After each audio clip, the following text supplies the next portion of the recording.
Welcome back नाज़रीन, आप देख रहे हैं जियो न्यूज़ पे स्पेशल बजट ट्रांसमिशन। 2024-25 का बजट अब से कुछ देर पहले कौमी असेंबली में पेश किया गया। मोहम्मद औरंगजेब वजीर ख़जाना ने यह बजट पेश किया है, जिसमें जो जीडीपी ग्रोथ का टारगेट है वो 3.6% रखा गया है। महंगाई का टारगेट 12% रखा गया है। जो सबसे अहम बात है कि टोटल जो एक्सपेंडिचर होंगे, जो अखराजात होंगे अगले माली साल में, वो 18,877 अरब रुपए के होंगे, जिसमें 50% जो है वो सूद की अदायगी में पाकिस्तान को अदा करने पड़ेंगे, यानी कि 9,775 अरब रुपए जो है अगले साल वो सूद की अदायगी करनी है। यानी कि 50% ऑफ द टोटल एक्सपेंडिचर जो है वो सूद की अदायगी होगी। और ये 9,775 जो है ये 75% बनता है उस टैक्स कलेक्शन का जो कि टारगेट सेट किया गया है अगले साल के लिए, यानी कि 12,970 अरब रुपए। तो ये कुछ मोटे मोटे नंबर्स हैं। कुछ जगहों पे हमने देखा है कि जो नॉन फाइलर्स हैं उनके लिए उनको पेनलाइज किया गया है, उनके लिए जो टैक्स की शरह है उसको बढ़ाया गया है। जो सैलरी तबके के हवाले से बात हो रही थी उसमें जो सबसे मिनिमम अमाउंट है 6 लाख, उससे ऊपर ही पे करेंगे, यानी कि उसमें कोई तब्दीली नहीं आई। उससे पहले हम बात कर रहे थे कि शायद जो इसका अमाउंट है वो तब्दील करके 6 लाख से 9 लाख कर दिया गया है, लेकिन उसको 6 लाख पे बरकरार रखा है। जो मैक्सिमम स्लैब है सैलरी क्लास के लिए उसको भी नहीं तब्दील किया गया है, लेकिन यह जिक्र जरूर किया गया है कि जो स्लैब्स हैं उसमें कुछ हद तक तब्दीली होगी, जो कि बजट स्पीच में था। लेकिन एक अहम बात यह है कि जो नॉन टैक्स रेवेन्यू है अगले साल के लिए उसका टारगेट 4,845 अरब रुपए रखा गया है, और इसमें जो लेवी है उसका जो टारगेट है उसको भी बढ़ाया गया है। और ये मेरे ख्याल से सबसे ज़्यादा डैमेजिंग जो खबर हो सकती है एक आम आदमी के लिए वो ये है कि जो पेट्रोल और डीजल है उनकी कीमत में इजाफा होगा, क्योंकि फ़िलहाल जो लेवी चार्ज की जाती है वो 60 रुपये पे है, उसको बढ़ा के 80 रुपये कर दिया जाएगा। क्योंकि लेवी का टारगेट बढ़ाया गया है, इसलिए फ़ी लीटर जो लेवी ली जाती है उसको भी 20 रुपये से बढ़ा दिया गया है। इसके अलावा जीएसटी के हवाले से ये कहा गया था जो एग्जेम्पशंस हैं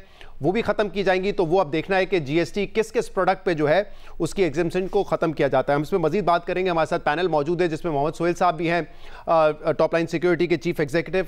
हमारे साथ शब्बस जैदी साहब हैं, FBR के साबिक चेयरमैन, और इसके अलावा हमें तैमूर जगड़ा साहब ने भी ज्वाइन किया है, former finance minister Khyber Pakhtunkhwa. Taimur Jhagra साहब, पहले आपसे बात कर लेते हैं, क्योंकि आपकी पार्टी जो है वो पूरा वक्त एहतजाज करती रही, बजट भी उन्होंने नहीं सुना, लेकिन एहतजाज शुरू से ही जारी था।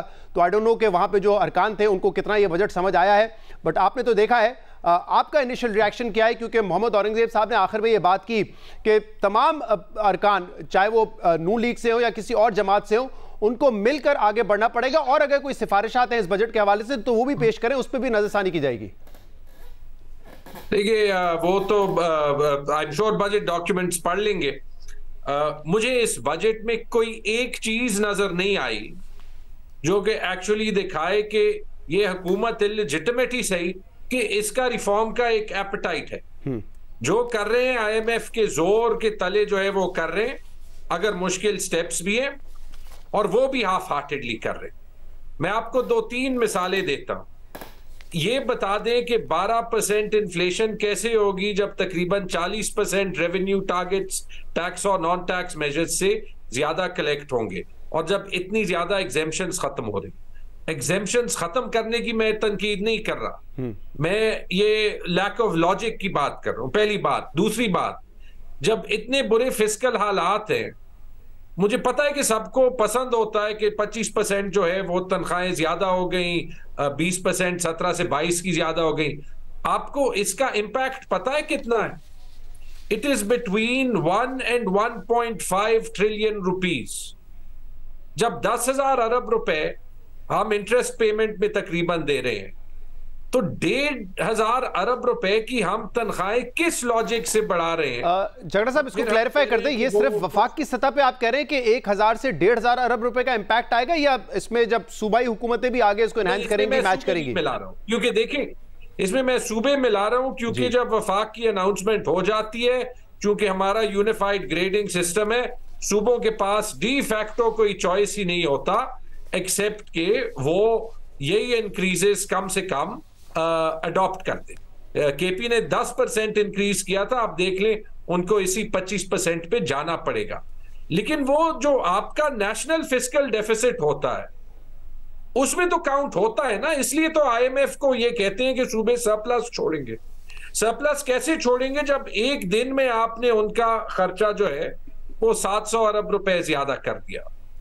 पेट्रोलियम लेवी ज्यादा हो रही है, एग्जेम्पशंस जो है वो खत्म हो रहे हैं। एक एक काम जो है वो उन्होंने किया, ऑल्दो थोड़ा सा डिसइंजीनियसली, पेंशन रिफॉर्म इन्होंने अनाउंस किया जी। थोड़ा सा ये इनको कहना चाहिए था कि ये सारा कुछ खैबर पख्तूनख्वा ने किया है। लेकिन इसमें भी मैं आपको बता दूं, जो हमारा अगला स्टेप करने का था, एटलीस्ट अगर मैं वहां पे होता, क्योंकि एक्चुअली करना है पेंशन रिफॉर्म, इन्होंने क्या अनाउंस किया है कि जो नए एम्प्लॉइज होंगे वो एक कॉन्ट्रीब्यूटरी पेंशन प्लान में जाएंगे, यानी उनकी पेंशन जो है वो फंडेड होगी। ठीक है, नए एम्प्लॉइज को तो 40 साल तक हुकूमत ने पेंशन नहीं देनी, ये एक अच्छा स्टार्ट है। लेकिन जब हम कहते हैं कि वफाक में इतनी ज्यादा कैपेसिटी फॉर रिफॉर्म है, मैं आपकी ट्रांसमिशन भी घंटे 2 पहले देख रहा था, तो जो 1000 अरब रुपए का पेंशन बिल सिर्फ वफाक का है, और इस साल नेशनली पेंशन बिल 2000 अरब रुपए से बढ़ जाएगा। तो ये मुझे बता दें, ये जो सारे एम्प्लॉइज आज हैं, सेक्रेटरी फाइनेंस और सेक्रेटरी कैबिनेट से लेके नीचे जो है वो जाते जाएं, इनकी पेंशन तो अनफंडेड है। उसकी वजह से तो आप पे, मुझ पे जो है वो टैक्स अभी 35 से 45। सही, तो आप कह रहे हैं जो नए आएंगे मुलाजमीन उनके लिए होगा, जो एग्जिस्टिंग है उनके लिए 1000 अरब रुपए जो है वो टैक्स पेयर को अदा करना पड़ेगा। लेकिन मुझे एक बात बताइएगा कि जो इस नेक्स्ट स्टेप तो ये था कि ये भी अभी टैक्स देना शुरू कर देना। इस बजट के हवाले से तैमूर साहब ये भी कहा गया था कि जो टैक्स का बर्डन है वो अब अक्रॉस द बोर्ड होगा, हर किसी को कंट्रीब्यूट करना है इकोनॉमी में, ये नहीं हो सकता कि आपको एग्जेम्पशंस मिलें। और इसमें ऑब्वियसली जो अनडॉक्यूमेंटेड हैं, जो नॉन फाइलर्स हैं, उनके लिए भी जो है अब एक कॉस्ट बढ़ा दी गई है, मुख्तलिफ विदहोल्डिंग टैक्सेस बढ़ा के, या फिर उनके जो सैलरी जो टैक्स स्लैब है उनको बढ़ाकर। आपके ख्याल में क्या ये दुरुस्त इक़दाम नहीं है? मेरे से सवाल है? जी जी जी तैमूर साहब। देखिए, मेरे आपके पास शबर साहब बैठे हुए, आई थिंक इन प्रिंसिपल जो भी स्टेप टैक्स बेस को बढ़ाता है वो तो ठीक है। चैलेंज हमारे पास ये होता है, क्योंकि इतनी वीक इंप्लीमेंटेशन है, कि जो चीज जो है वो, जो बंदा out of the formal economy हो, उसको आप इंसेंटिव डिसइंसेंटिवाइज करें या इस तरीके से डराएं, तो एक चांस ये है कि वो फॉर्मल इकोनॉमी से और भी दूर भागेगा। अब मिसाल के तौर पे जो नॉन सैलरीड इंडिविजुअल्स पे 45% टैक्स लगाया है, डॉक्टर्स ले लें, लॉयर्स ले लें, इन सब की बहुत सी ट्रांजैक्शंस, मैक्सिमम स्लैब 45% गारंटी करता हूं वो और भी ज्यादा जो है वो वो कैश पे ट्रांजैक्शंस होंगी। चैलेंज इंप्लीमेंटेशन का ये होगा। सही, तैमूर साहब आप मेरे साथ ही रहिए, मैं जरा दूसरे दो मेहमानों से भी एक इनिशियल रिएक्शन ले लूं बजट पे, फिर मैं आपके पास भी आता हूं। शहबाज जैदी साहब, क्या की पॉइंट्स आपने देखे इस बजट में? इकबाल साहब, मैं आपको में कहना, आपकी आवाज जो है ब्रेक हो रही है शहबाज जैदी साहब। मैं कहना चाहता हूँ साहब कि मुझे ये बजट समझ नहीं आया, और ऐसे किए जो पाकिस्तान थे, मगर उनका साथ। अच्छा शहबाज साहब, आपको बजट समझ नहीं आ रहा और मुझे आपकी आवाज़ समझ नहीं आ रही, क्योंकि वो ब्रेक बहुत ज़्यादा हो रही है, तो मुझे थोड़ी सी दे दें, मैं आप इसको फिक्स करते हैं ऑडियो के मसाइल को, फिर मैं आपकी तरफ आता हूँ। सोहेल साहब, आप अपना इनिशियल रिएक्शन दे दें इस बजट पे प्लीज़। बिस्मिल्लाहिर्रहमानिर्रहीम। Thank you Shahbaz. मेरा ख्याल में तो ये पिछले साल की तरह का बजट लग रहा है, यानी फिस्कल कंसोलिडेशन की तरफ एफर्ट हुकूमत कर रही है, बहुत ज़्यादा इसको टाइट भी नहीं कर रही और बहुत एक्सपेंशनरी भी नहीं कर रही। और आईएमएफ की जो गाइडलाइंस थी जो आ चुकी हैं, जिसमें प्राइमरी सरप्लस 1% की बात थी, गवर्नमेंट ने भी यही टारगेट किया है। जीडीपी ग्रोथ, जिस तरह हमारी पहली हुकूमतें बहुत ज्यादा टारगेट करती थी, 5%, 4.5%, 6%, और अचीव नहीं कर सकती थी, इन्होंने 3.6% टारगेट किया है। इसका मतलब है कि जो ग्रेजुअल रिकवरी या मॉडेस्ट रिकवरी जो आईएमएफ भी चाहता है वो लग रही है। जहां तक 12.9 ट्रिलियन का रेवेन्यू टारगेट है, मुझे लग रहा है ये थोड़ा हायर साइड पर है, मगर अभी स्टडी करना पड़ेगा। जो 8-10 टैक्सेशन मेजर्स आए हैं, जिसमें पीडीएल की तरफ आपने निशानदेही की, एक्सपोर्ट्स को के टैक्स को फुल एंड फाइनल से इनकम टैक्स कर दिया गया है, सीमेंट पे टैक्स बढ़ाया है, हर किस्म के मोबाइल पे टैक्स लग गया है, नॉन फाइलर का टैक्स बहुत ज्यादा बढ़ गया है, रिटेलर पे बढ़ गया है, कुछ फाटा की एग्जाम्पशन तो कम किए। तो मैंने मोटा मोटा अंदाजा लगाया तो ये 1000 अरब तो जुड़ जाते हैं। अब ये देखना है कि बाकी जो पैसे हैं तकरीबन 700-800 अरब वो कहाँ से आ रहे हैं, और जो जाहिर बात है इट्स टू अर्ली टू से, मगर बज़ाहिर लग रहा है कि थोड़ा सा टारगेट हायर साइड पर है। मगर जैसे हमने पिछले साल देखा कि पीएसडीपी में और जो दूसरे अखराजात है उसको कंट्रोल करके शायद आईएमएफ का जो टारगेट है प्राइमरी सरप्लस करने का 1%, हुकूमत उसके, और ये सोहेल साहब 1% प्राइमरी सरप्लस का मतलब होगा तकरीबन 1100 अरब रुपए का सरप्लस। जी 1100-1200 अरब रुपए का सरप्लस होगा, जिसमें से इंटरेस्ट जो है 9.7 वो नहीं होगा। तो पिछले साल जो था 0.4% था, जो तकरीबन 400 अरब रुपए बनता था। इस दफा वो 400 से कोई 1100-1200 अरब होगा, क्योंकि इस दफा जो है हुकूमत को टैक्स से तो आमदनी होगी, नॉन टैक्स से बहुत ज्यादा आमदनी होगी, जिसमें हमारा ख्याल है कि कोई 2500 अरब रुपए तो स्टेट बैंक से प्रॉफिट आएगा, और तकरीबन 1600-1700 अरब रुपए पीडीएल से भी आ जाएगा। जिस तरह आपने भी कहा कि 60 रुपए का पीडीएल 80 हो गया है, तो नॉन टैक्स रेवेन्यू जो है वो काफी सपोर्ट करेगा गवर्नमेंट को अपना डेफिसिट कंट्रोल करने के लिए। सही। तो और जो एक तरह से एक आम आदमी के लिए तो कोई बहुत अच्छी खबरें नहीं है, मगर बहुत बुरी खबर भी नहीं है। मगर इनडायरेक्टली एक तीसरी अच्छी खबर ये है कि इससे आईएमएफ का लॉन्ग टर्म प्लान हो जाएगा। जब आईएमएफ का लॉन्ग टर्म प्लान हो जाता है तो पिछले साल हमने देखा करेंसी स्टेबल हो जाती है, इन्फ्लेशन कंट्रोल में आ जाता है, तो इनडायरेक्टली फिर आम आदमी को इसका असर हो सकता है। और हमने ये देखा भी है कि लोगों का ये कहना है, झगड़ा साहब ने भी कहा कि इन्फ्लेशन कैसे कंट्रोल में आएगा। तो हमारी अपनी फोरकास्ट है जिसमें पीडीएल भी बढ़ाया हुआ है हमने 20 रुपए, वो 13.5% है, हुकूमत की 12% है, आईएमएफ की शायद 13.25 है, एशियन डेवलपमेंट बैंक की 15 है, 13.5% जो है वो इन्फ्लेशन रहेगी। मगर एवरेज आप निकालें तो मुख्तलिफ एजेंसीज की 12 से 15% है। राइट। शहबाज ज़ैदी साहब, आप हमारे साथ हैं, जरा आप अपना रिएक्शन दे रहे थे। आप कहते हैं आपको ये बजट समझ नहीं आया, क्या वजह है इसकी? देखिए शहजाद इकबाल साहब, मुझे ये बजट इसलिए समझ नहीं आया, मैं टैक्स के इक़दाम की तरफ जाता हूँ पहले। देखिए कुछ चीजें ऐसी हैं टैक्स में जो हमें करनी जरूरी है और हमें करनी चाहिए, मगर हर चीज के करने का वक्त होता है। जो 2-3 चीजें सबसे बड़ी अहम चीज जो इसमें बजट में की गई है वो मैं भी समझता हूँ कि होना चाहिए, मगर क्या वो टाइम है कि हम उसको करने जा रहे हैं? वो है सबसे बड़ा काम कि आप, जो मुझे अभी पहली इंप्रेशन है कि आप कह रहे हैं कि एक्सपोर्ट जो 1% पे सेल प्रोसीड पे टैक्स होती थी वो फुल रेट पे टैक्स होगी 45% पर, अगर वो नॉन कंपनी केस है। मुझे बिल्कुल समझ नहीं आ रही कि पाकिस्तान एक्सपोर्ट के 40 साल दौर में 40 साल से हम एक्सपोर्ट को 1% पर या 0% पे चलाते रहे हैं। अब आप एक स्ट्रोक ऑफ पेन से उसको 45% या 39% करने जा रहे हैं। ये किस हकीम का नुस्खा है? मुझे बिल्कुल गैर सियासी बात कर रहा हूँ, मुझे ये बताएं ये किस हकीम ने कहा है कि 40 साल से तकरीबन 35 साल से एक्सपोर्ट या तो एग्जेम थी या 1% ऑफ द सेल प्रोसीड थी, और आपने एक स्ट्रोक ऑफ पेन से विदाउट डिस्ट्रिक्टिंग द एक्सपोर्टर्स आपने उसको 45% या 40% पे टैक्स कर दिया। मुझे ये बात मेरी अक्ल से बालातर है, और जिसने भी ये, और मैं तकरीबन ये समझता हूँ, तकरीबन इस बात का यकीन है कि ये कदम वापस लिया जाएगा, वापस ले लिया जाएगा 100%।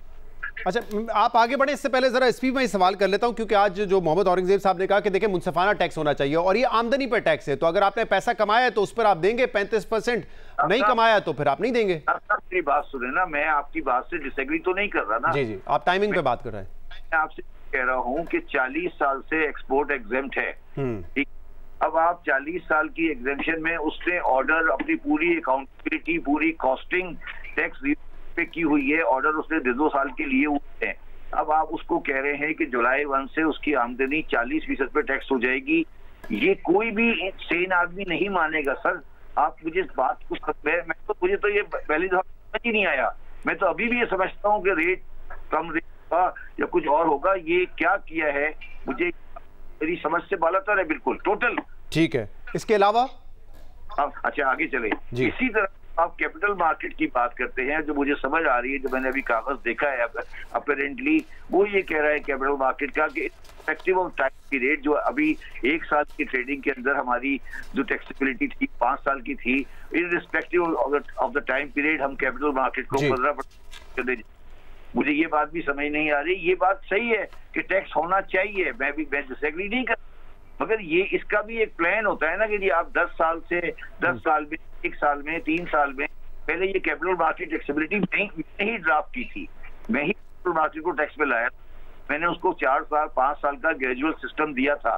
ये एक स्ट्रोक ऑफ पेन से जो किया गया है, ये भी मेरी समझ से पाला था कि स्ट्रोक ऑफ पेन से आप एक मार्केट को जो चल रही है उसको दे। तीसरी बात जो मुझे बिल्कुल समझ नहीं आई वो ये है कि ये कह रहे हैं कि वो फेडरल एक्साइज ड्यूटी लगाएंगे रियल एस्टेट के ऊपर, प्लॉटों के ऊपर। मुझे तो ये समझ नहीं आ रही कि कौन सी आईनी शेख आपको अलाउ करती है कि आप प्लॉट पे एक्साइज ड्यूटी लगा सकते हैं। क्या प्लॉट पे ड्यूटी लग सकती है? मुझे तो अभी मैं तो ये नहीं समझता कि इमूवेबल प्रॉपर्टी पे लग सकती है। ये किसने मशवरा दिया? अच्छा, प्रॉपर्टी पे जो बात की जा रही है इमूवेबल प्रॉपर्टी, वो तो विदहोल्डिंग टैक्स की जा रही है ना? नहीं, आपने देखा नहीं, फेडरल एक्साइज ड्यूटी भी है ना। आपने शायद आगे पूरा डॉक्यूमेंट नहीं देखा। फेडरल एक्साइज की तजवीज है 5% की ऑन दी इमूवेबल प्रॉपर्टी और प्लॉट की। मुझे ये बात भी समझ नहीं आई कि ये किसने किया है। मैं ये समझता हूँ शहजाद कि ये गवर्नमेंट के साथ धोखा हो रहा है और ब्यूरोक्रेसी ये चाहती है कि गवर्नमेंट के साथ एम्बेरसमेंट फील करनी पड़े उनको। जब वो कल मार्केट में आएंगे, हम जब मार्केट में बैठेंगे सुबह और हम जब इनसे बात करेंगे तो वो एम्बेरसमेंट करेंगे कोई जब उससे बात की जाएगी। मैं ये नहीं चाहता। आखिरी बात जो मैं करना चाहता हूँ वो है कि हम जब असेंबली में खड़े होकर पिछले 70 साल से ये कह रहे हैं, इंक्लूडिंग इमरान खान गवर्नमेंट, मैं भी शामिल था, हम हर साल कहते हैं कि हमने राह पकड़ ली है, बस अब आखिरी साल हम बिल्कुल सही राह पे लग गए हैं और 75 साल में हम तबाह हो गए हैं। तो मेरा ये कहना है आप सबको भी, आपको भी और वजीर खाना को भी, वजीर आजम भी और अपोजिशन भी और रूलिंग पार्टी कि ये कहना बंद कर दें और ये कि भाई हालात ठीक नहीं है, हमने कोई राह की है भी, हमारा बिल्कुल गड्ढे में गिरने के स्थिति है, ये कोई रास्ता नहीं इस रास्ते से हम चल पड़े। सही, मुझे एक और बात बताइएगा शफा साहब, जो नॉन सैलरीड पर्सन है उसके लिए मैक्सिमम टैक्स जो है वो 45% कर दिया गया है। अब यहाँ पे तो मामला ऑलरेडी उनकी डॉक्यूमेंटेशन का है, हमें पता ही नहीं होता कि उनकी इनकम कितनी है। तो ये 45% करने से क्या होगा? क्या वो अपने आप को डॉक्यूमेंट करवा लेंगे इसके बाद, क्योंकि टैक्स तो उनको बहुत ज्यादा देना पड़ेगा? इसका फायदा क्या होगा इवेंचुअली? देखिए, मैं थोड़ा सा इसके ऊपर एक्सप्लेन करूं। हमने परसों एक अपनी पाइट की और वो प्राइम की रिपोर्ट रिलीज की थी टैक्स पॉलिसी के ऊपर। उसमें भी हमने तकरीबन इसकी तरह की चीज इशू की थी। शहजाद, एक इशू ये है कि जब कंपनी का रेट 39% है और इंडिविजुअल का रेट 35% है, तो ये पॉसिबल नहीं है कि कंपनी जिस डिविडेंड पे भी डबल टैक्स देती है उसका रेट कम हो और नॉन कॉर्पोरेट रेट का रेट का ज्यादा हो। दुनिया में कभी भी कॉर्पोरेट का रेट ज्यादा नहीं होता नॉन कॉर्पोरेट से। ये जो स्टेप लिया गया है, आपने जो बात की बिल्कुल ठीक है, डॉक्यूमेंटेशन पॉइंट ऑफ व्यू से वो गलत है, मगर ये रेट हमेशा ज्यादा होना चाहिए कॉर्पोरेट का रेट प्लस डिविडेंड से।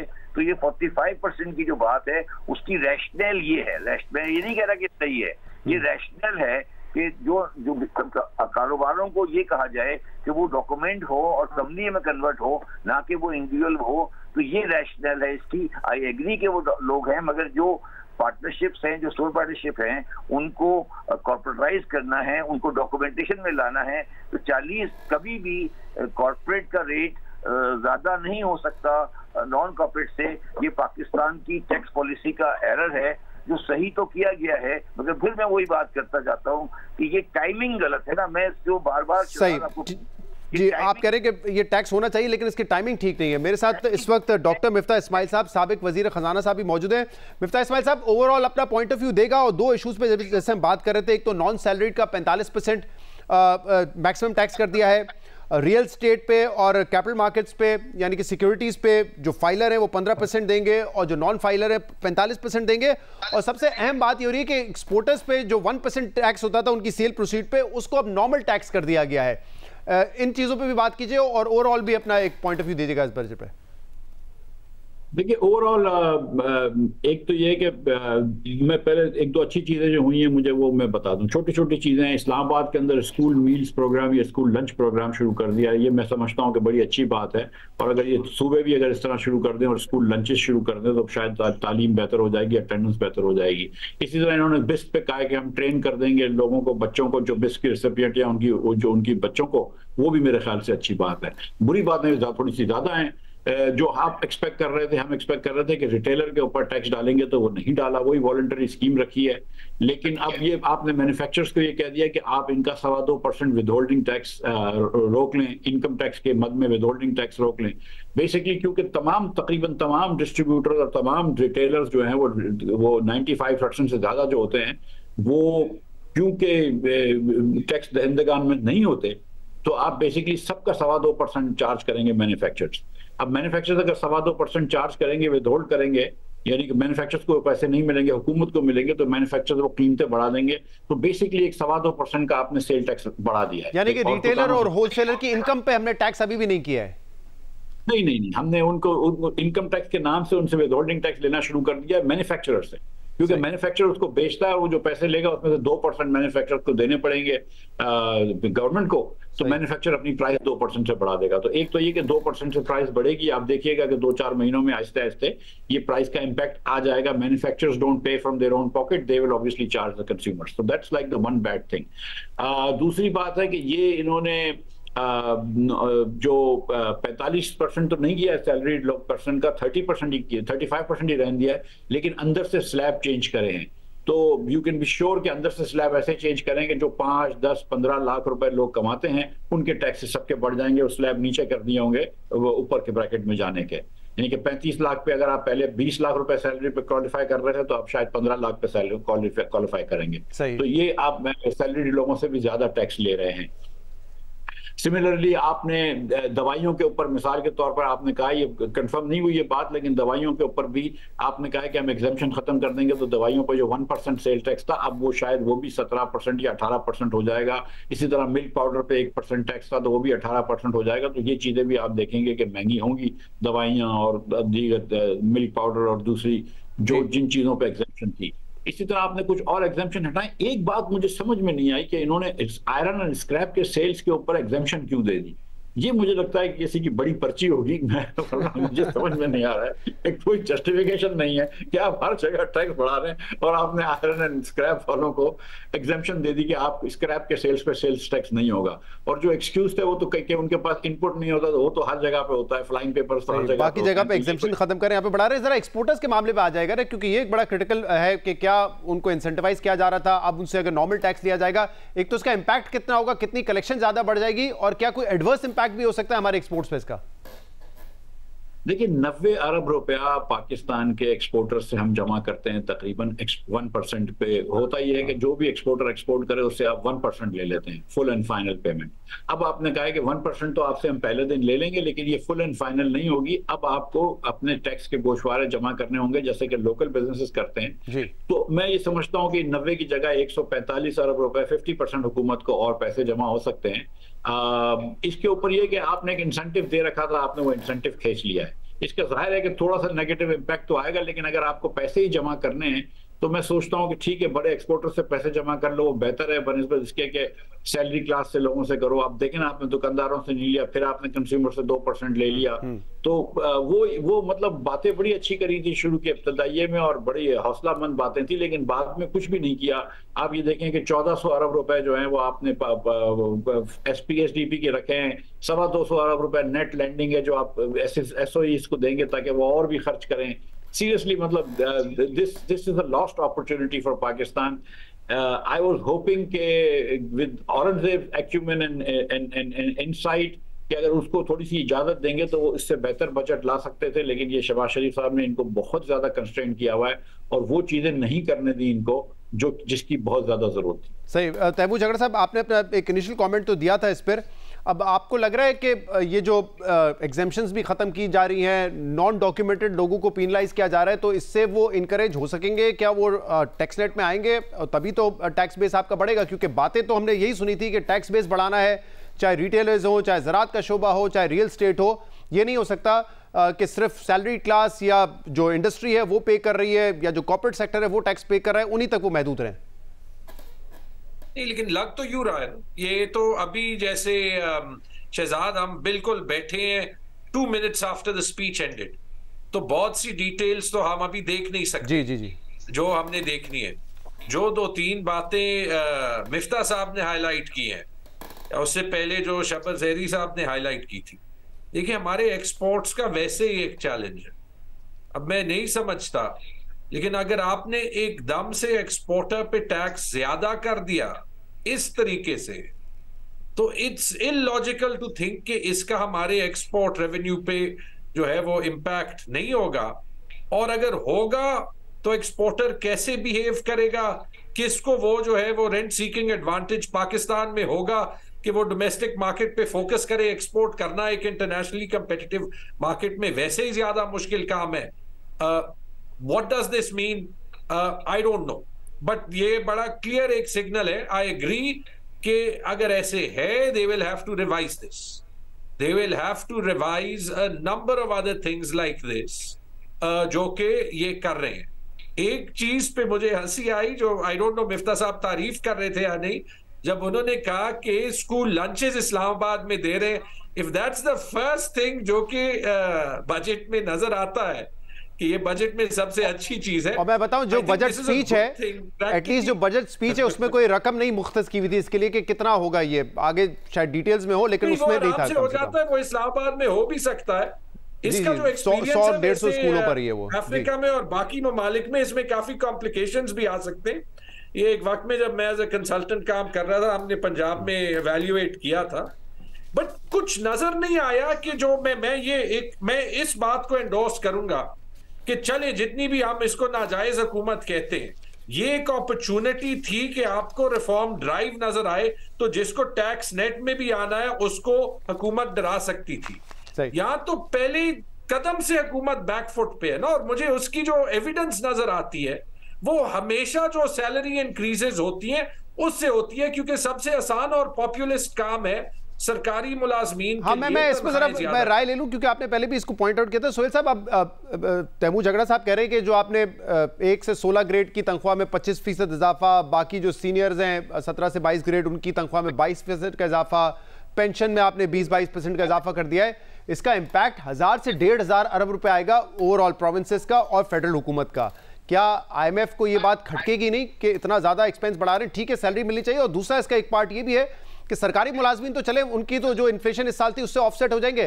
प्राइवेट सेक्टर में कंपनीज जो है वो प्राइवेट एम्प्लॉयज के लिए नहीं बढ़ाती है 25% तनख्वाह, तो वो जो मुनसिफाना हम बात करते हैं कि इक्वल होना चाहिए सबके लिए, वो तो नहीं होगा कहीं से भी। लेकिन दो पहलू हैं शहजाद। अगर आप बज़ाहिर ये समझें कि जिसकी 1 लाख तनख्वाह थी वो 1,25,000 हो गई है, तो इन्फ्लेशन जो है आगे का जो 12 से 15% है उसके तनाजुर में तो ये ज्यादा इंक्रीज है। और आप भी कह रहे हैं कि प्राइवेट सेक्टर जो है वो इन्फ्लेशन को देखते हुए बढ़ा रहा है, मगर अभी हमें देखना पड़ेगा, क्योंकि लास्ट टाइम भी ये जब इंक्रीज हुआ था तो बाद में पता चला था कि ये बेसिक अलाउंस पर होता है और दूसरों पर नहीं होता। तो अब इसकी डिटेल्स देखनी पड़ेंगी, और अगर ये ग्रॉस पर है तो फिर ये इन्फ्लेशन से ज्यादा है। हो सकता है आईएमएफ का भी इतराज आए, या फिर आईएमएफ उसका दूसरा हल ये देता है कि अगर आपको पॉलिटिकल मकासद के लिए ग्रॉस सैलरी को 25% बढ़ाना है तो फिर आप टैक्स बढ़ाएं, जिसका मतलब है कि अवाम इनका टैक्स का बोझ बर्दाश्त करेंगे।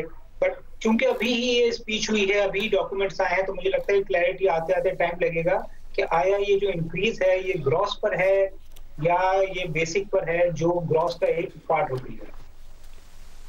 राइट, अगर बेसिक पे होगा तो ऑब्वियसली जो इफेक्टिव इसका इंक्रीज होगा कम होगा। मिफ्ता इस्माइल साहब, देखिए जो बात की जा रही थी कि हमें थोड़ा बजटरी जो एक आम तौर पे हमारा फ्रेमवर्क होता है उससे बाहर निकल के काम करना पड़ेगा, और आपने इस पर लिखा भी बहुत ज़्यादा है, बात भी की है कि एनएफसी के बगैर कोई हल नहीं है। लेकिन एनएफसी अवार्ड तो नहीं हो रहा था, लेकिन फिर ये बात की जा रही थी कि सूबों के साथ कोई फिस्कल पैक्ट होगा जिसमें कुछ अखराजात शायद ट्रांसफर कर दिए जाएं सूबों पे। मिसाल के तौर पे वो बीआईएसपी की जिम्मेदारी ले लें, और हमें ये रिपोर्ट भी हुआ था कि जो पीपल्स पार्टी और दीगर उनके इत्तेहादी उनसे बात भी हुई थी, उनको इस पर ब्रीफ भी किया गया था, लेकिन ऐसा कोई ड्रास्टिक मेजर्स पे नजर नहीं आए। ना तो हमने ये देखा है कि जो इदारे खत्म करने की बात की गई है कि फलां इदारे खत्म हो जाएंगे क्योंकि 18वीं तरमीम के बाद वो डिवॉल्व हो गए हैं सूबों को, ये भी कोई ड्रास्टिक स्टेप हमें नजर नहीं आया इस बजट में। सर कोई भी रिफॉर्म स्टेप नजर नहीं आया है। हम ये बात भी हुई है, IMF ने भी कहा है कि एग्रीकल्चर टैक्स कम से कम या प्रॉपर्टी टैक्स जो कि सूबे लेते ही नहीं है, पूरे तीनों चारों सूबे ने मिलाकर 8 अरब रुपए लेते, वही वफाक को दे दो, वफाक ज्यादा ले लेगा, वो भी नहीं दिया। एग्रीकल्चर टैक्स भी नहीं दिया क्योंकि ये जो लेजिस्लेटर्स बैठे होते हैं वो एग्रीकल्चरिस्ट होते हैं। So seriously this is a series of lost opportunities. एक जो आपने पेंशन की बात करी उस पर मैं ये मेंशन करना चाहता हूँ कि शहजाद इस साल पेंशन जो है वो 1000 अरब रुपए से ज्यादा है वफाक की। और ये जो थी वो अब वफाकी हुकूमत के खर्चों से ये 25% ज्यादा हो गई है। ये एक जमाने में वफाकी हुकूमत के खर्चों से 25% कम होती थी, लेकिन क्योंकि ये तेजी से बढ़ रही है, मैं आपको बता रहा हूँ कि 6-7 सालों में ये डिफेंस के बराबर आ जाएगी, 8 सालों में निकल जाएगी उससे आगे। आपने पेंशन कोई रिफॉर्म की कोशिश नहीं करी, आपने कोई ये काम नहीं किया कि आप नंबर ऑफ रेसिपिएंट्स को या नंबर ऑफ बेनिफिशरीज को कर्टेल करते या कोई ईयर्स को कर्टेल करते या डबल पेंशन को कर्टेल करते, आपने कुछ भी नहीं किया। This is another lost opportunity. So pension को देखा है तो लॉस्ट अपॉर्चुनिटी। पेंशन के हवाले से कहा गया था कि 3 prong स्ट्रेटेजी है जिसमें इंटरनेशनल बेस्ट प्रैक्टिस के मुताबिक इस्लाहत लाई जाएंगी, और फिर ये कहा था जो नए पेंशन जो होंगे मुलाजमीन उनकी जो पेंशन वो फुली फंडेड होंगे और पेंशन फंड उसके हवाले से बनाया जाएगा। भाई बजट के देखो तकरीर के 2 हिस्से थे ना, एक तकरीर का हिस्सा था जिसमें बातचीत हुई है, वो बातें बड़ी अच्छी थी, लेकिन एक तकरीर का हिस्सा था जिसमें नंबर्स आए हैं। तो उसमें नंबर्स तो जो आप बजट में ब्रीफ देख लीजिए तो 1000 अरब रुपया आपने पेंशन का लिखा है। फाइनेंस मिनिस्टर साहब ने तो ये बात मेंशन नहीं करी कि वो कोई इसमें रिफॉर्म्स कर रहे हैं या कोई रेसिपिएंट्स को आप लिमिट कर रहे हैं या कोई नंबर ऑफ ईयर्स को आप लिमिट कर रहे हैं या 2 डबल पेंशन को लिमिट कर रहे हैं। मैं आपसे ये बता रहा हूँ ना शहजाद भाई कि ये हुकूमत ने एक मौका ज़ाया किया है, पाकिस्तान का वक्त ज़ाया किया है। और इस बजट के बाद इस साल अगले माली साल के अंदर जहाँ पे आप 40% टैक्स ज्यादा जमा करने की कोशिश कर रहे हैं, आप 9250 अरब रुपए से लेकर इसको 12970 अरब पे लेके जाएंगे, 40% मोर, तो आप जो है उसके अंदर 2% ऑफ GDP ज्यादा टैक्स जमा करने की सोच रहे हैं। नए मेजर्स के साथ आप लोगों को गरीब करेंगे, उनके डिस्पोजेबल। और क्या इसका मतलब ये भी है कि मिनी बजट भी इस साल देखने को मिलेगा? अल्लाह ना करे अब इसके बाद मिनी और मैक्सी क्या रह गया।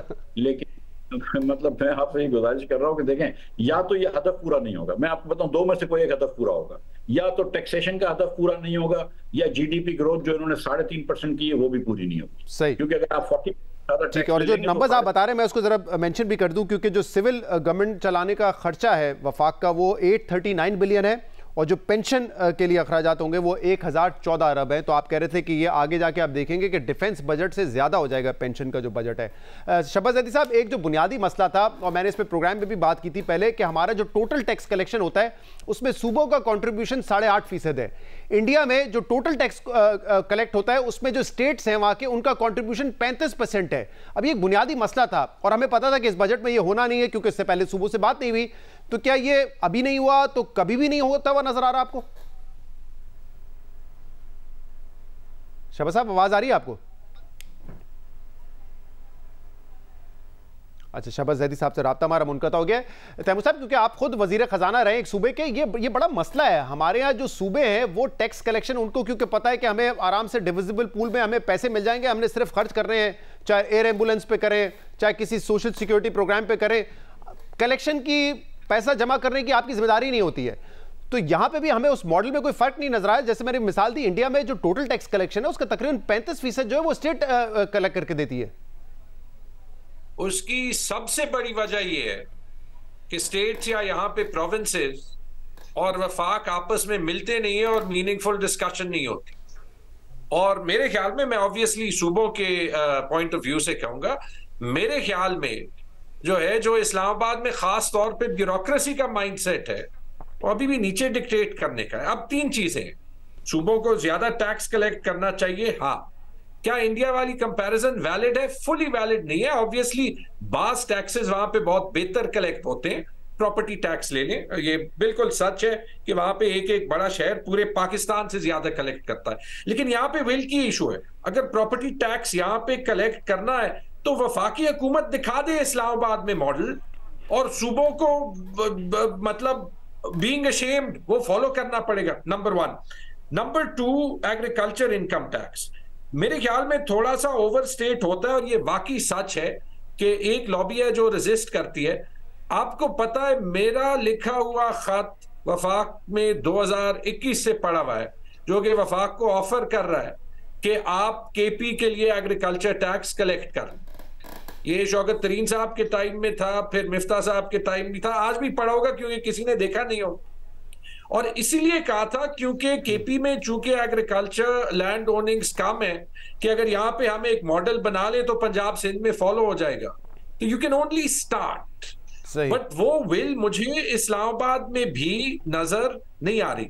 लास्ट चीज जो पेंशन की बात मिफ्ता साहब ने की, टू बी फेयर इन्होंने वो कॉन्ट्रीब्यूटरी पेंशन प्रोग्राम नए एम्प्लॉइज के लिए तो अनाउंस कर दिया, वो जो हम कर चुके हैं, लेकिन द पॉइंट इज जो 1000 अरब रुपए की इन्होंने बात की, विच इज ट्रू, क्योंकि पेंशन आपका तकरीबन 20 से 25% पर ईयर इंक्रीज होता है, और ये फेडरल गवर्नमेंट में भी, ये पंजाब, सिंध, केपी और बलोचिस्तान चारों यूनिट्स में जी। तो टोटल इसका आउटले इस साल कोई 2000 अरब होगा। जो अभी इशू है ना, क्योंकि एक मुश्किल काम तो हम केपी में कर चुके थे, वो 3 साल बाद हाफ हार्टेडली फॉलो करना नहीं बनता। अब तो ये बनता था कि ये जो 2000 अरब जिन एम्प्लॉइज का बन रहा है, या जो एम्प्लॉइज अभी बैठे हैं, जो दुनिया के वाहिद एम्प्लॉइज हैं जिनको अनफंडेड पेंशन मिलता है, कि उनकी पेंशन कैसे फंड होगी। अगर मेरा टैक्स रेट 35 से 45% हो सकता है, तो वो वफाकी हुकूमत वाला 1%, 2% क्यों नहीं दे सकता, जब उसकी 25% सैलरी इंक्रीज हो रही है। इस साल वो 2% दे, अगले साल वो 4% दे।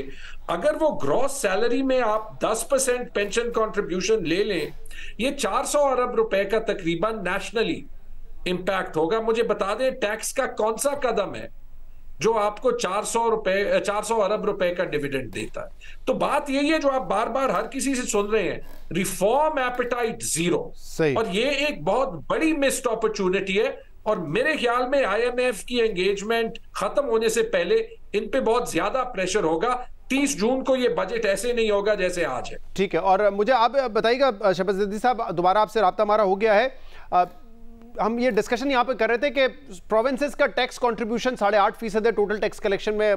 ना इस बजट में कोई हमें नजर आ रही चीज़ कि वो बढ़ेगा, ना उससे पहले हमने देखा है कोई ऐसी डिस्कशंस हुई हैं CCI के दरमियान जिसपे सूबों को कहा जाए कि आपने अपने वसाइल को बढ़ाना है। देखिए शहजाद साहब, प्रोविंशियल रेवेन्यूज के अंदर सबसे बड़ा रेवेन्यू जो होता है वो प्रॉपर्टी टैक्स का होता है। बॉम्बे का प्रॉपर्टी टैक्स जो है वो पूरे पाकिस्तान के प्रॉपर्टी टैक्स से ज्यादा है। तो पाकिस्तान के किसी भी बड़े शहर के अंदर कोई सूबाई गवर्नमेंट प्रॉपर्टी टैक्स रिसीव करने के लिए तैयार नहीं है, और पाकिस्तान के किसी भी शहर के अंदर 1970 के बाद कोई प्रॉपर्टी का सर्वे नहीं हुआ है।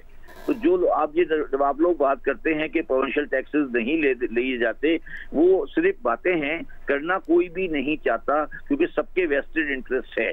मैंने आपको दोबारा कहा, जब आप इंडिया की बात करते हैं तो आप इंडिया की ब्रेकअप जाके देखें कि उनके पास जो प्रोविंशियल टैक्सेस आ रहे हैं वो कहाँ से आ रहे हैं। उनका बल्क कमर्शियल टैक्सेस जो आता है वो आता है प्रॉपर्टी टैक्सेस से, या कुछ एक्साइज उन्होंने दी हुई है। एग्रीकल्चर का कंट्रीब्यूशन उनके यहाँ भी बहुत ज्यादा नहीं है। तो ये बात जो हम करते हैं वो इसलिए गलत है क्योंकि हमारी ये बातें सिर्फ बातें हैं, हम कोई इस पे एक्शन नहीं करते। सबसे अच्छी गवर्नमेंट कही जाती है कि PMLN की है। मेरा सवाल उनसे है कि उन्होंने आखिरी मर्तबा लाहौर में प्रॉपर्टी सर्वे कब किया था? 1970 के बाद मैंने कोई लाहौर में प्रॉपर्टी सर्वे नहीं देखा। 70 को तकरीबन 50 साल हो गए हैं। तो आप ये सिर्फ बातें हैं, इस बातें नहीं की जाए। मगर मैं तैमूर झगड़ा साहब की बात से 100% एग्री करता हूँ, 100% कि ये बजट वो बजट नहीं है जो 30 जून को पास होगा, क्योंकि इसमें 2 चीजें ऐसी की गई हैं जिसका प्रेशर आज 12 तारीख है, 18 तारीख को शहबाज शरीफ 18 दिन शहबाज शरीफ साहब, मिफ्ता इस्माइल साहब ने ये कहा है कि देखिए दोनों में से एक बात पूरी हो सकती है, या तो 3.5% की ग्रोथ हो जाए या टैक्स कलेक्शन का टारगेट पूरा हो जाए। आपको भी लगता है ऐसा ही है? मेरी बात सुनो, ग्रोथ शोर्ट को छोड़ दो। मैं सिर्फ ये कहने की कोशिश कर रहा हूँ कि मुझे ये बता दें मिफ्ता साहब कि क्या 0% टैक्स रेट से लेकर 40% टैक्स रेट एक्सपोर्ट पर एक दिन में होना चाहिए? कोई सेंसिबल आदमी ये बात एक्सेप्ट करेगा?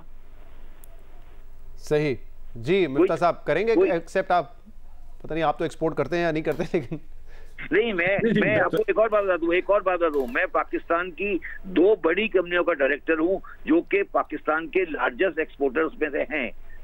2 बड़ी कंपनियों का डायरेक्टर हूं जो कि पाकिस्तान के लार्जेस्ट एक्सपोर्टर्स में से हैं, और हमें क्लू भी नहीं था कि ये क्या आया है। समझे, बात समझने की कोशिश करें ना। मैं पाकिस्तान की बहुत बड़ी एक्सपोर्टर कंपनी का डायरेक्टर हूँ और मुझे ये नहीं पता कि ये 40% टैक्स कब आया, किसने लगाया, क्यों लगाया, कैसे लगाया। सही। अच्छा, कल से डिस्कशंस तो हो रही थी इस हवाले से, लेकिन मुझे बताइएगा कि इससे टैक्स कलेक्शन में वैसे इजाफा कितना होगा? मेरी बात सुने, कल से डिस्कशन हो रही थी ना, कल और किससे डिस्कशन हो रही थी? उन कागजों से जो मिनिस्ट्री ऑफ फाइनेंस से निकल रहे हैं। मैंने आपको अर्ज किया, मैं पाकिस्तान की 2 बड़ी एक्सपोर्ट कंपनियों का डायरेक्टर हूँ। मैं नाम बता देता हूँ आपको, मैं गद्दून टेक्सटाइल का डायरेक्टर हूँ और मैं कोहिनूर टेक्सटाइल मिल का डायरेक्टर हूँ। तो मुझे ये बताइए कि क्या किसी का फर्ज नहीं है, क्या मिनिस्टर ऑफ फाइनेंस का ये रिक्वायरमेंट नहीं है कि हमें कॉन्फिडेंस में लेता, हमें बताता? तो कोई डिस्कशन नहीं हुई इस हवाले से?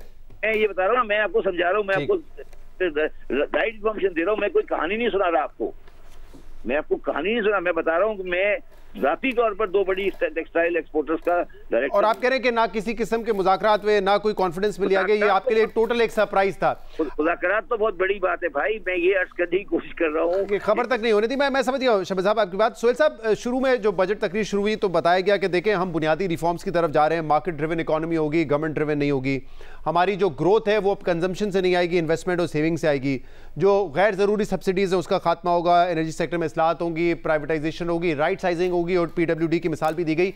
तो आप भी यही समझते हैं कि कोई बुनियादी रिफॉर्म्स हमने नहीं किए इस बजट में जिसका इतना ज़्यादा शोर मचाया जा रहा था? आई थिंक ये बात सही है, क्योंकि अभी तक जो स्पीच हमने सुनी और जो बजट डॉक्यूमेंट देखे उसमें कुछ पेंशन रिफॉर्म्स की बात की, बहुत ज्यादा मैंने डिटेल कभी पढ़ी नहीं है, और कुछ ये बात की कि जो एग्जेम्पशंस हम देते हैं उसको खत्म किया जाए। और इसीलिए इकोनॉमिक सर्वे में जो कल एग्जेम्पशन की जो बात आई थी कि 4,000 अरब रुपए के एग्जेम्पशंस हैं, तो ये लग रहा था कि कुछ इस तरफ फोकस होगा। तो बज़ाहिर ये 2 चीजें नजर आ रही है। बाकी अगर आप कहें कि कोई एक्सपोर्ट्स के रिफॉर्म्स या एनर्जी सेक्टर रिफॉर्म्स की बात की गई हो तो वो नजर नहीं आ रहा। दूसरा, जो एक्सपोर्ट्स पे बात हो रही है, विद ड्यू रिस्पेक्ट मैं बताऊं कि देखिए हमारे लिए ये कोई ताज्जुब की बात नहीं है, हम तो एक्सपोर्ट्स में है नहीं, मगर हम जो दुनिया भर में डेवलपमेंट्स होती है शहजाद वो देख रहे होते हैं। 2 साल पहले जब श्रीलंका को IMF ने लोन दिया था, वो तो डिफॉल्ट कर गया था, उसके बाद लोन दिया था, तो उसमें 5-6 चीजें उन्होंने कही थी जो हमें लग रहा था पाकिस्तान में हो जाए और सारी नहीं हुई हैं, जिसमें एक एक्सपोर्ट्स का टैक्स था। अब एक्सपोर्ट का जो टैक्स है ये 1 से 40% जो है बेसिकली वो इनकम टैक्स के उसमें आ गया, पहले फुल एंड फाइनल होता था, वो श्रीलंका में भी IMF ने ही मुतारिफ कराया था। फिर श्रीलंका में IMF ने गिफ्ट टैक्स भी कहा था, इनहेरिटेंस टैक्स भी कहा था, और इस तरह के बहुत सारे टैक्सेस थे। तो ये एक्सपोर्ट्स के लिए थोड़ा सा सेटबैक जरूर है, और शायद शब्बर साहब की बात सही है कि हो सकता है कि मुज़ाकरात के बाद इसको स्टैगर कर दिया जाए कि शुरू में 5%, 10% इनकम टैक्स कर दिया जाए और फिर 2-3 साल के बाद किया जाए। बट मेरे लिए ये चीज सरप्राइजिंग नहीं है, बल्कि हमने अपनी प्री बजट रिपोर्ट्स लिखी हैं, वो ऑन रिकॉर्ड है, उसमें भी हमने लिखा था कि इसका चांस हो सकता है, क्योंकि IMF का ये एक ट्राइड एंड टेस्टेड शायद फॉर्मूला है। सही। अच्छा सोहेल साहब, क्योंकि ये जो आपने एग्जेम्पशंस की बात की अभी तो टोटल तकरीबन 4,000 अरब रुपए की बनती है, लेकिन इसमें अब मैंने भी अभी फाइनेंस, क्योंकि मैं ट्रांसमिशन कर रहा हूँ, फाइनेंस बिल इतने गौर से तो नहीं देखा, लेकिन जो पहला इसमें रुकता था वो ऑयल प्रोडक्ट्स का था, जिसमें तकरीबन 1250 अरब रुपए की एग्जेम्पशंस हैं। तो क्या ये भी ख़त्म कर दी गई हैं या पार्शली ख़त्म कर दी गई हैं, और इसका मतलब क्या ये है कि जो GST है वो भी डीजल और पेट्रोल पे लगेगा?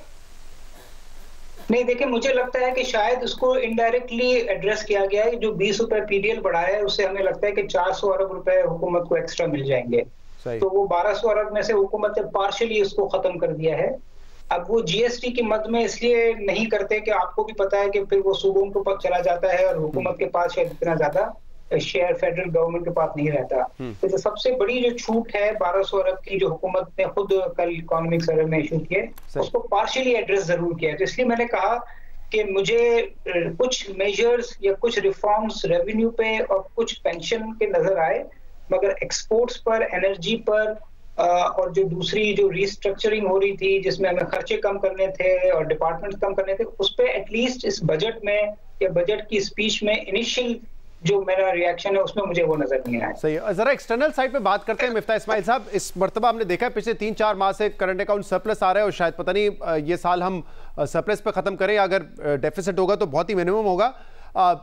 नेक्स्ट ईयर जो पेमेंट्स करनी है, अदायगियां करनी है, क्या वो एक दर्द सर है या वी आर कवर्ड? और जो एक्सटर्नल फंडिंग पाकिस्तान लेगा, चाहे वो IMF से हो, दीगर सोर्सेज से हो, दैट विल बी इनफ, या दोबारा हमें कोई फ्रेंडली नेशन के पास जाना पड़ेगा और उनसे अश्योरिटी लेनी पड़ेगी कि ये डिपॉजिट हमारे पास रखवाएंगे तभी IMF प्लान जाके होगा? नहीं, मेरा ख्याल है कि देखिए दर्द सर भी है, लेकिन I think next year we will covered. IMF की जो स्टाफ लेवल एग्रीमेंट होगा और अगर उसमें कोई पैसे शॉर्ट होंगे तो वो भी मदद करेंगे और हमको भी शायद यहाँ से वहां से थोड़ा सा लोन देना पड़े, लेकिन I think next year we should be covered.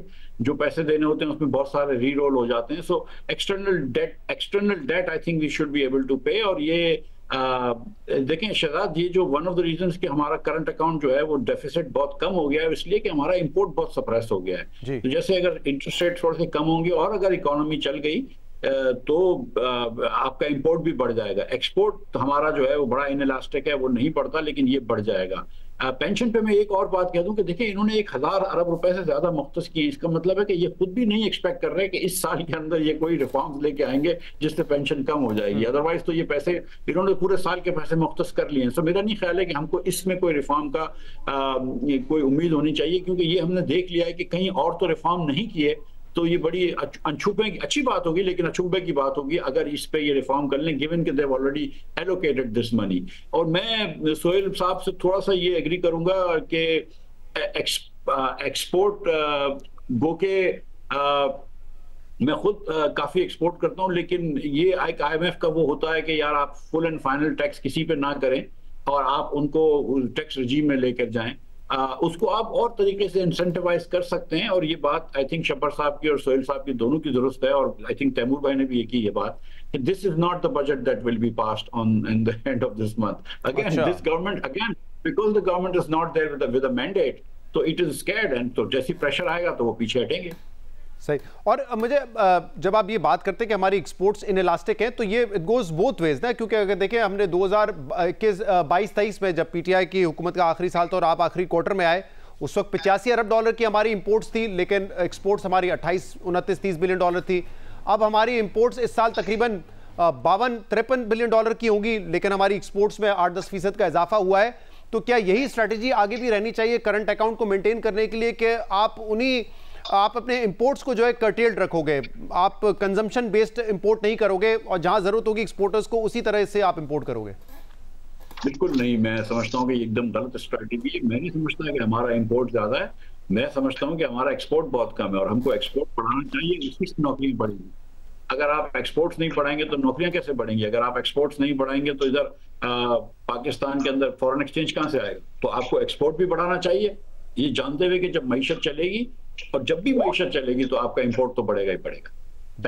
बहुत शुक्रिया मिफ्ता इस्माइल साहब, मोहम्मद सोहेल साहब, शहबाज जैदी साहब और तैमूर झगड़ा साहब। और ये एक चीज़ पे हमारा पैनल उसका कंसेंसस है, वो ये कि शायद ये वो बजट नहीं है जो आखिर में पास हो, इसमें कुछ तब्दीलियां करनी पड़ेंगी। खासतौर पे जो एक्सपोर्टर्स पे पहले 1% का टैक्स लगता था, वो उनका फुल एंड फाइनल टैक्स था सेल प्रोसीड पे, अब उनको नॉर्मल टैक्स में ले आए, यानी कि 35 से 40% उनका टैक्स होगा।